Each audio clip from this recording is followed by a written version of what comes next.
everybody. Mark here from PondAlgaeSolutions.com, and today I want to provide a bit of a summary.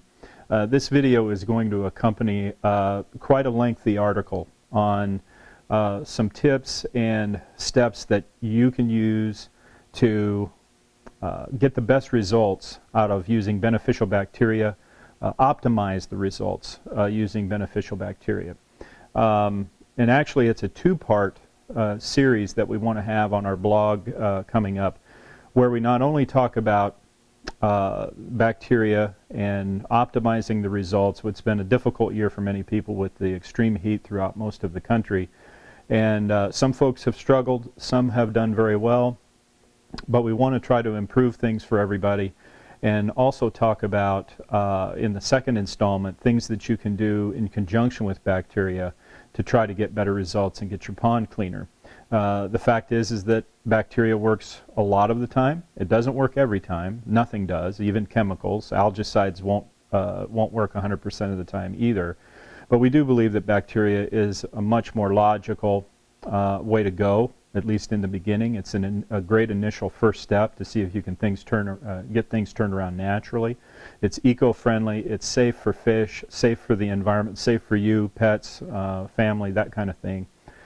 So it makes a lot of sense. Plus, it takes the pond in a better direction than chemicals do. And a lot of our information on our site talks about this, but in a sense, we want to make sure before we abandon bacteria, assuming that it isn't going to work or doesn't work, we want to make sure that we give it every opportunity to work.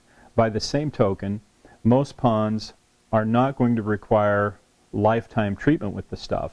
Our protocol, and the one that I'm going to suggest in this video and the article below it, discusses a 60-day plan.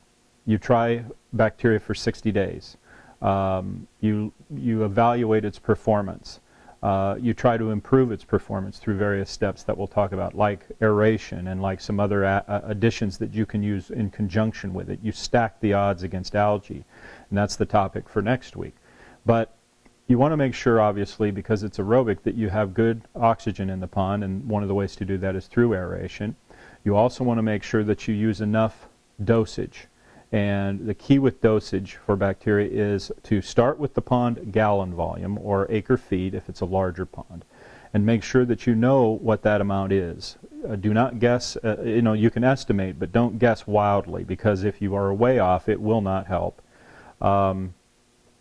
So if we have let's say a 500,000 gallon pond, or something in the 400,000 gallon range, just as an example, and this could apply to any even small or large, but let's say we have 400,000 gallons.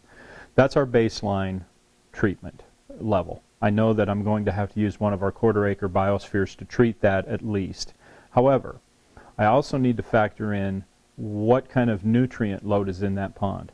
If I have a lot of algae, if I have a lot of known muck and buildup at the bottom, in a small pond, if I have a lot of fish loaded into a pond, if they seem to be pretty heavily stocked, that's a factor. I need to factor all these things in and assume in some way, how high is my nutrient load? If you have abundant algae, there's a good chance it's pretty high.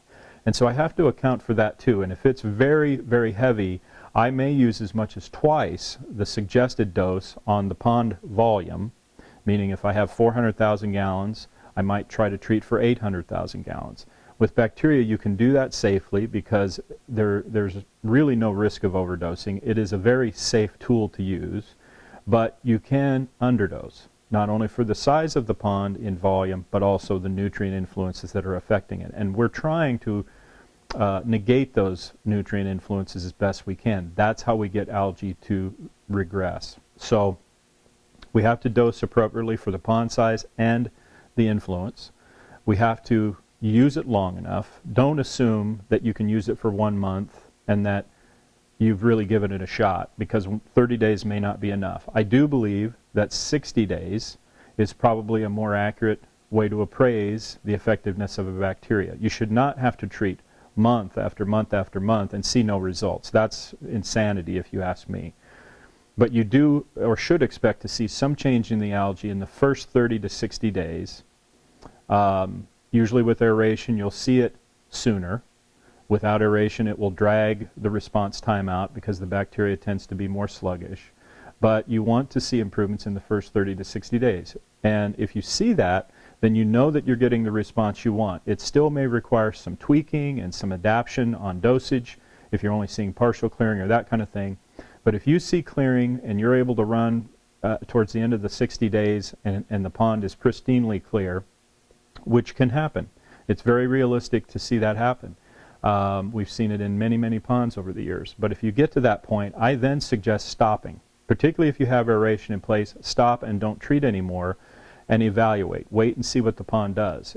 Algae will either come back or it will stay away. If it stays away, good for you. Ride it out, continue on through the year. You probably don't have to use much more. The bacteria is sustaining itself and you're getting a good response.